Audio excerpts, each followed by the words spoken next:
প্রচারটা আমার এখান থেকে বেশি হয়েছে, যেহেতু সোশ্যাল মিডিয়াতে বেশি ইয়ে ছিল, কিন্তু ওদের কাছ থেকে আমার দেখ।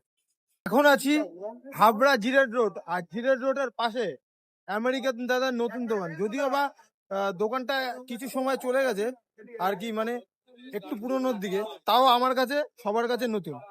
সামনে আছে দাদা। দাদা নমস্কার। এখনো আনলিমিটেড বিরিয়ানি পাওয়া যাচ্ছে দাদা? হ্যাঁ, আনলিমিটেড আমি যতদিন বেঁচে আছি ততদিন পাওয়া যাবে। মানে তুমি যতদিন বেঁচে আছো ততদিন আনলিমিটেড পাবে সবাই। এটা কি বিরিয়ানি যাচ্ছে?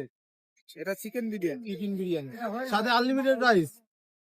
আচ্ছা দাদা, তোমার এই যে আনলিমিটেড কনসেপ্ট আর এই হাড়ি রহস্যটা কি? আনলিমিটেড কনসেপ্টটা আমার না, আমি আমার ব্যবসা শুরু হওয়ার আগে থেকে দেখেছি ডিবাপিকে বোম্বে বিরিয়ানিকে আনলিমিটেড খাওয়াতে। তো হয়তো প্রচারের মানে প্রচারটা আমার এখান থেকে বেশি হয়েছে, যেহেতু সোশ্যাল মিডিয়াতে বেশি ইয়ে ছিল, কিন্তু ওদের কাছ থেকে আমার দেখ